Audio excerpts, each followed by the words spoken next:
What if I told you there is one African country often called Africa in miniature, because it contains almost every landscape, culture, and language on the continent? From rainforest to desert, from ancient kingdoms to European colonial rivalry, Cameroon's story is intense, layered, and often overlooked. This is not just the history of a country. This is the story of how many Africas became one Cameroon. Stay with me. Long before it was called Cameroon, this land was home to diverse societies. In the Western Highlands, the powerful Baimam Kingdom flourished.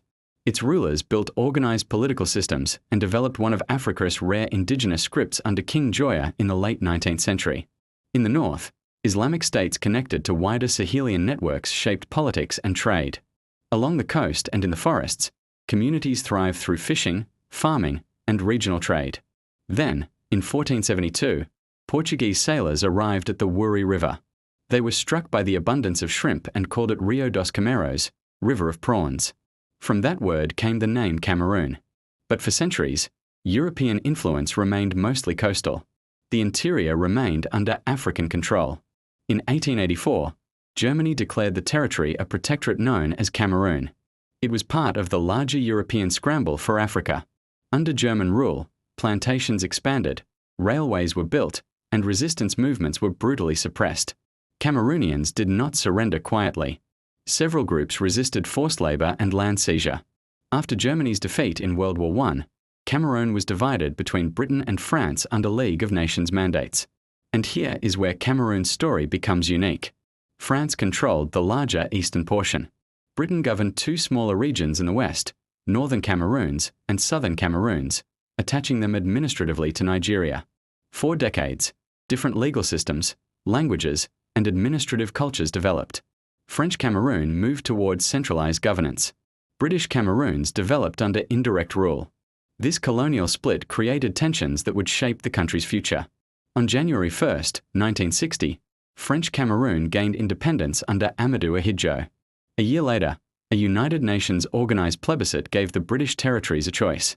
Northern Cameroons joined Nigeria. Southern Cameroons voted to join the Republic of Cameroon.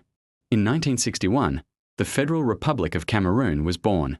It was a rare case of post-colonial reunification in Africa. But managing two linguistic and legal traditions under one state proved challenging.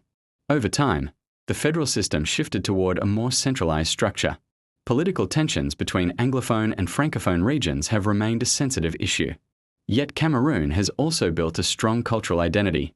From Makossa music to international football success, from Mount Cameroon rising over the coast to the Sahelian plains in the north, the country truly reflects Africa's diversity in one space. Its cities, Douala and Yaoundé, pulse with economic and political energy. Its people carry layers of history, kingdom heritage, colonial division, and modern ambition. Cameroon is not just a former colony. It is a crossroads, a place where rainforest meets savanna, where French meets English, where ancient kingdoms meet modern republic. It is Africa in miniature, shaped by struggle, resilience, and the constant effort to unite diversity into one nation.